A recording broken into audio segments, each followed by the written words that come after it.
Bien, voy a ir por aclarar el tema del decreto 4794, que creo que es importante precisar algunos términos que manejó el senador Paz en términos de la energía. Y la energía no es solamente la electricidad y tampoco no es solamente el gas.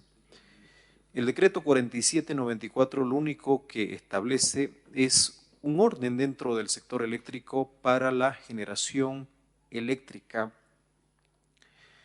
Y aquí quiero hacer una breve explicación porque es importante conocer el contexto del por qué se saca esta normativa. Primero, en el mundo se está desarrollando una preocupación no solamente por una transición energética, sino también por la racionalidad y utilización de los recursos energéticos. Si no, fíjense lo que está pasando, ustedes ven por los medios a diario lo que sucede en Europa con el tema inclusive del abastecimiento de gas, los precios que tiene el gas y particularmente el recurso como tal. Ahora, eso no solamente ocurre en Europa, sino también en el continente. Le pasa a la Argentina, está sucediendo con los mercados vecinos, Chile, Paraguay, Uruguay, etc. Y lógicamente hay un mandato en el marco del seno de nuestra Organización de Naciones Unidas establecida hacia una transición energética de fuentes renovables. ¿Qué significa eso? Que hay que utilizar no solamente racionalmente la energía, sino también racionalmente todos los procesos para la optimización. Es decir, ¿qué es eficiencia energética? Es la óptima utilización de nuestros recursos energéticos para lograr un mismo propósito. En este caso, en el sector industrial, es optimizar sus procesos industriales. Ahora, lo que hemos nosotros definido en el decreto 4794 es que todos los usuarios, incluyendo el sector industrial, puedan tomar la energía eléctrica del sistema interconectado nacional. ¿A qué me refiero con esto? El país cuenta en este momento con una matriz energética que no solamente es gas, en términos de ciclos combinados, en términos de generación térmica, estamos hablando de un 65%. Lógicamente, ahí si agregamos el tema del ciclo combinado, podríamos llegar a un 75%. Algo en términos de incursiones de energía biomasa, que también produce el sector industrial, nos referimos a los ingenios que en este momento han ido incorporando. Y de hecho, hemos optado desde el año pasado para habilitar licencias de operación para que puedan también incorporar esta energía eléctrica a partir de la producción de biomasa o del bagazo de caña para la producción de energía eléctrica, que hoy está también siendo parte de esa matriz eléctrica disponible. Contamos con proyectos eólicos que también están dentro del sistema interconectado nacional, 108 megas que hemos introducido en los distintos departamentos, particularmente en el departamento de Santa Cruz. Contamos con una importante también capacidad de fuentes fotovoltaicas para la generación eléctrica. Es decir, que estamos avanzando en una diversificación de fuentes. Si a eso nosotros también le agregamos la energía renovable, que es la energía hidroeléctrica, que es una energía convencional, como los proyectos que estamos en ejecución, que han ingresado, estamos hablando de San José 1, San José 2, proyecto Misicuni, estamos trabajando en el proyecto Miguillas, el proyecto Ibirizu, estamos hablando de que en los próximos años, el 2025, vamos a tener una matriz totalmente diversificada y con una participación superior al 45% de fuentes renovables. Ahora bien, La inversión que ha ejecutado el Estado no es una inversión solamente para un sector. Es decir, hay una infraestructura eléctrica disponible en este momento que estamos hablando de 3.6 gigavatios, cuando el consumo en el mercado interno, todo el mercado interno, es decir, sector residencial, sector industrial, sector minero, general, servicios, llega a 1.6 gigavatios.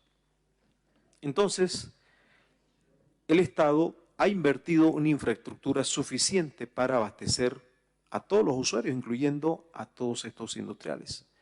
Y cuando se menciona de que el argumento de que el Estado boliviano o el gobierno está quitando el gas como energía, quiero decir algo muy preciso. Lo único que estamos pidiendo es que se cumpla la ley de electricidad. Y la ley de electricidad está precisamente como un derecho y una obligación también el utilizar toda la infraestructura eléctrica disponible para todos, no solamente para el sector residencial, no solamente para la pastillera de la esquina, sino también para todos. Es decir, tenemos una matriz energética más eficiente, el Estado ha invertido en generación, en transmisión y también en distribución. Y aquí cuando digo el Estado no solamente me refiero a ENDE, sino también a todas las inversiones que se han hecho también desde el sector privado, también desde el sector cooperativo, ¿no? Como las distribuidoras, entre ellas está CRE, y que lógicamente esas inversiones se tienen que pagar. Es decir, hay un modelo, hay una estructura eléctrica que sencillamente responde a la ley de electricidad. Pero ahora vamos al otro elemento. El otro elemento es que en ningún momento se está cortando el gas para los procesos industriales.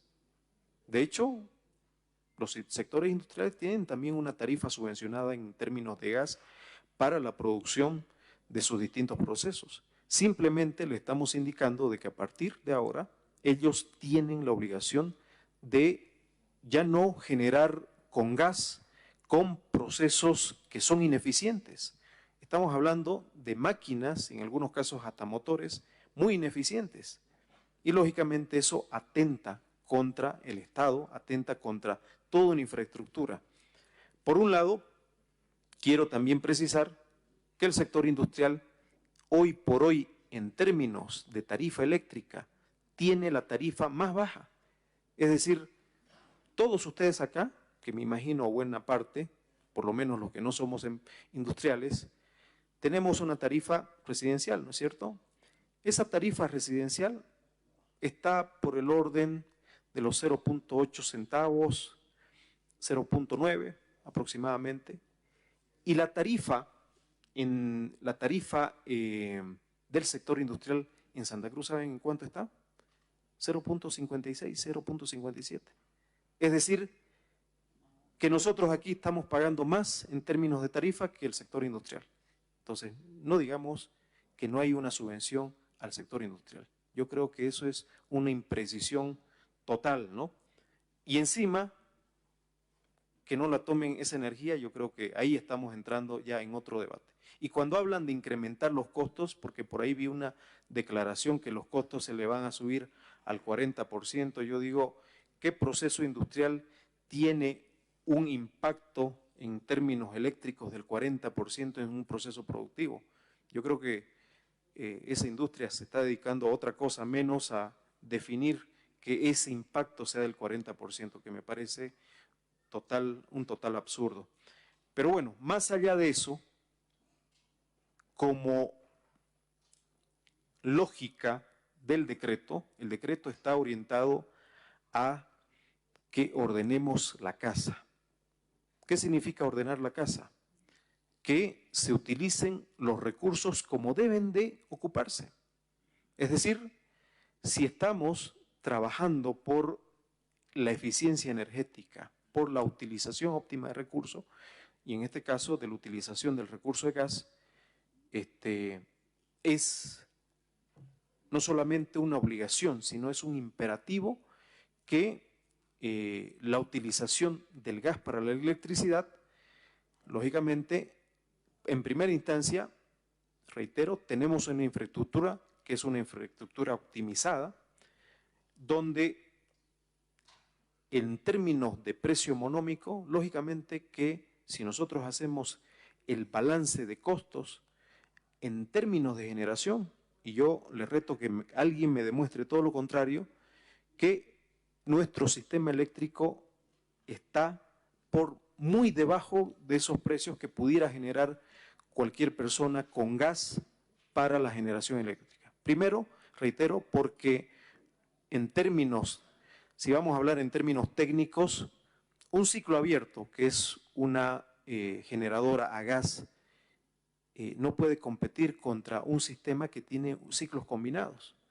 Se han invertido alrededor de más de 1.300 millones de dólares en los ciclos combinados, de los cuales ustedes saben, y es un concepto elemental, producimos, ¿no es cierto?, 2 turbinas a gas y una turbina de ciclo a vapor. Entonces, el tema, inclusive desde el punto de vista renovable, porque el vapor proviene del agua, que es una turbina, que lógicamente estuviera con mayores niveles de eficiencia. Solamente por eso ya ustedes se podrán dar cuenta y podrán deducir de que no hay forma de comparar, ¿no es cierto?, lo que tenemos como infraestructura respecto a lo que podría tener un industrial. Segundo, si cada usuario, llámese industrial, o usted o cualquiera de los presentes acá, se coloca su propio generador y comienza a generar con gas, ¿qué es lo que estamos haciendo con el sistema? Estamos generando una total distorsión de un sistema energético. Eso es inadmisible por muchas razones. Primero, porque, reitero, las inversiones, los proyectos que se hacen dentro de una infraestructura eléctrica no se lo hace solamente para los usuarios más pobres, se lo hace para todo el sistema eléctrico. Y en este caso, lastimosamente, tenemos que ordenar lo que es la utilización de energía eléctrica. Ahora, eso no significa que no estemos pensando en incentivos y en mejorar las condiciones para el sector industrial. Estamos totalmente de acuerdo que, y eso también es otro aspecto importante, cuando yo hacía referencia a la eficiencia energética, Bolivia es uno de los países que cuenta con el indicador más alto en intensidad energética. ¿Qué significa eso? Que utiliza más energía para producir la misma cantidad de producto que producen el resto de las regiones. ¿Y eso por qué? Precisamente por la excesiva cantidad de subvenciones que hemos tenido en este tiempo, y eso es una autocrítica. ¿Qué significa? Que lastimosamente nuestros procesos y muchos no valoran la energía, por lo tanto están adquiriendo equipos, generadores y una serie de maquinaria obsoleta en el mercado, que lógicamente hace una utilización irracional de la energía. Y eso es lo que nosotros queremos corregir como Estado. Queremos que logremos una competitividad, pero una competitividad en función a utilizar de mejor manera la infraestructura energética del país. Por lo cual, inclusive, yo tuve una conversación la semana pasada y en ningún momento hemos cerrado las puertas del ministerio, de hecho estamos totalmente abiertos. Como ustedes saben, hemos lanzado normativas que permiten la importación de bienes de capital, incluyendo equipos que lógicamente van a servir a la industria, ya sea a diésel, ya sea a otro tipo de maquinarias, incluyendo gas, para delimitar un arancel cero y fomentar nuestra industria. Eso lo hemos lanzado como parte de una política de incentivo a la industria nacional y de la reactivación. Otra medida ha sido la generación distribuida, donde nosotros podemos autogenerar energía eléctrica.